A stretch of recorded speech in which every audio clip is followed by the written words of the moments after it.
నువ్వే అయిపోతున్నావు ఇటు అదే పెట్టిస్తారు పానీపూరి అది మంచిగా అది పెట్టుకుంటున్నా అది కట్టెలు కూడా ఇబ్బంది మొదలు పడుతుంది ఏదో అవుతుంటుంది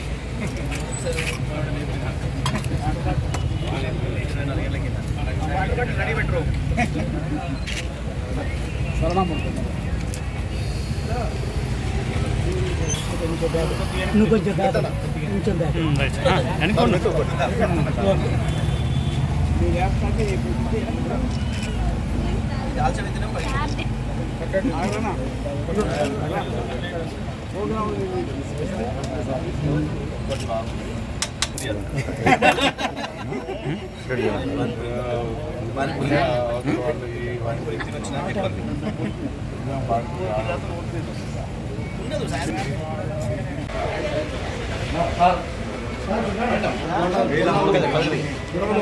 అదే అదే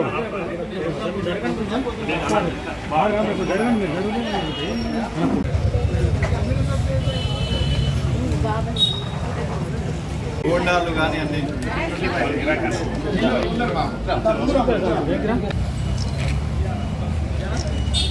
తప్పకుండా మీరు రోడ్డు కొరకనే వేయాలన్నా ఇక రేవంత్ రెడ్డి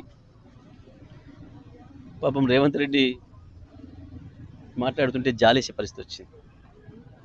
4 నెలల్లోనే ఇంత ఘోరంగా విఫలమైన ముఖ్యమంత్రి ఉండుండడు ఈ దేశంలో ఎక్కడికి కూడా.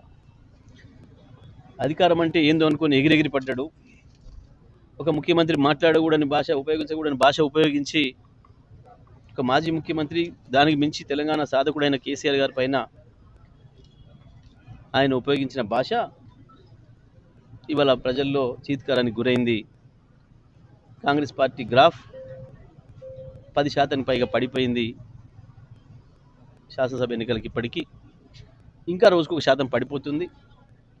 పైనుంచి మందలింపులు వచ్చినాయన్న దాంతోనో, ప్రజల నుంచి ఈసడింపులు వస్తున్నాయన్న భయంతోనో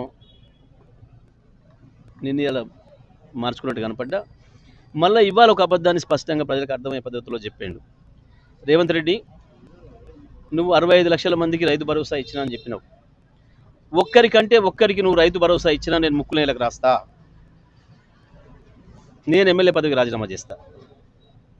నువ్వు ఒక్కరికి ఇచ్చిన రైతు భరోసా ఇప్పటివరకు నువ్వు కొనసాగించింది రైతు బంధు మాత్రమే. కేసీఆర్ గారు పెట్టిన రైతు బంధు మాత్రమే నువ్వు కొనసాగించినావు. అది కూడా కేసీఆర్ గారు ఆనాడే 7,500 కోట్లు సిద్ధం చేస్తే రైతాంగానికి ఇవ్వకుండా అడ్డుపడి వచ్చిన తర్వాత వాటిని అన్నింటినీ కూడా నీ కాంట్రాక్టర్లకు పంచుకొని 5 నెలలు సతాయించి ఇప్పటికేదో 65 లక్షల మందికి ఇచ్చిన, ఇంకేదో డేట్ పెట్టి ఈ లోపల మొత్తం 100% మందికి ఇచ్చి ముక్కు నెలకు రాయాలి. నువ్వు తప్పు చేసినందుకు 5 నెలలు తెలంగాణ రైతాంగాన్ని కనీసం కేసీఆర్ ఇచ్చిన రైతు బంధు కూడా ఇవ్వకుండా ఇబ్బంది పెట్టినందుకు, రైతాంగాన్ని అప్పులపాలు చేసినందుకు, అధిక వడ్డీలో తెచ్చుకొని అప్పులు తీసుకునే పరిస్థితులకు వచ్చినందుకు రైతులు నువ్వు ముక్కు నేలకు రాసి ఇవ్వాలి. ఏదో గొప్పగా నేను ఇచ్చినా అని చెప్పేసి మాట్లాడుతున్నావు, పోజులు కొడుతున్నావు ఇస్తా అని చెప్పి. ఇవి ఇచ్చేదేంది? రైతుల హక్కు అది. నువ్వేదో పెద్ద దానం ఇచ్చినట్టు కేసీఆర్ని ఛాలెంజ్ చేస్తున్నావు. సిగ్గుండాలి కొంచెమన్నా మాట్లాడడానికి, అబద్ధానికి కూడా హద్దు ఉండాలి. రైతు భరోసా ప్రారంభించినవా నువ్వు? అనిపిస్తలేదా? సిగ్గులజ్జ అనిపిస్తలేదా ఏమన్నా? నువ్వు కొనసాగించింది రైతు బంధు, కేసీఆర్ ఇచ్చిన రైతు బంధు. రైతు భరోసాలో నువ్వు ఒక్క రైతుకి ఇచ్చినట్టు చూపించినా నేను మళ్ళీ చెప్తున్నా, ముక్కు నెలకు రాస్తా, ఎమ్మెల్యే పదవికి రాజీనామా చేస్తా. నువ్వు ఇచ్చింది కనుక రైతు భరోసా అయితే.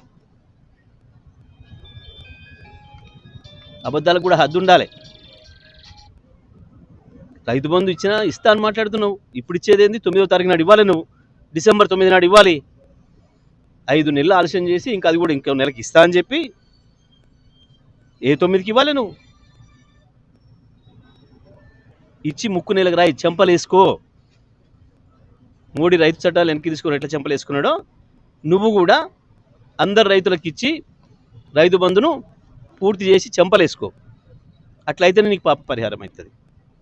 ఇంకా సిగ్గు లేకుండా ఎందుకు కేసీఆర్ని ఛాలెంజ్ చేస్తా ఉన్నావు?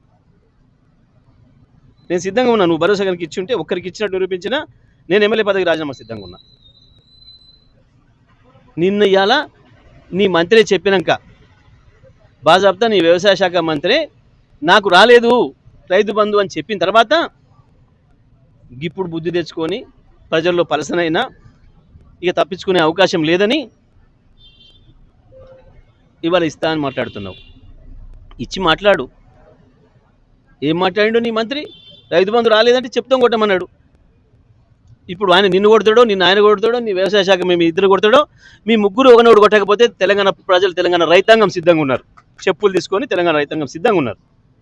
రేపు 13వ తారీఖు నాడు బూతులలో చూపిస్తారు చెప్పులు మీకు.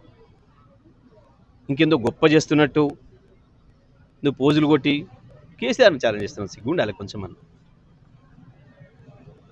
నువ్వు కొనసాగించింది రైతు బంధు, రైతు భరోసా ప్రారంభం చేయలేదు. నువ్వు ఇక్కడికి ఇవ్వాలి 9 దానికి ఎందుకు ఇవ్వాలి? ఇప్పటికే దాటిపోయింది నువ్వు ఇచ్చిన గడువు. రైతులు నీకు శిక్ష వేసే పరిస్థితిలో ఉన్నారు. ఆ భయానికి ఎన్నికలు 4 రోజులు ఉందనగా మేము ఆపమని ఇవ్వలే పిటిషన్. నీలాగా నువ్వు రైతు వ్యతిరేకివి, మూర్ఖుడివి. కేసీఆర్ గారు ఇస్తానంటే 4-5 నెలల క్రితం ఇవ్వాల్సినవి ఎన్నికల కమిషన్ ఫిర్యాదు చేసి ఆపి డిసెంబర్ 9 నాడు ఇస్తానని చెప్పి మాట ఇచ్చి ప్రజలకు ముందర ప్రమాణం చేసి ఇవాళ ఇంకేందో మే 9కి ఇస్తానని చెప్పి దానికి చాలా గొప్ప పని చేసినట్టు ఊదర కొట్టుకొని ఏదో మాట్లాడుతున్నావు. ఎక్కువ మాట్లాడడం బంద్ చేయి. ఇచ్చి చెంపలేసుకో. 9 నాడు సాయంత్రం వరకు అందరికి పూర్తి చేసి చెంపలేసుకోవాలి. నువ్వు ఇది తెలుసుకొని మాట్లాడాలి.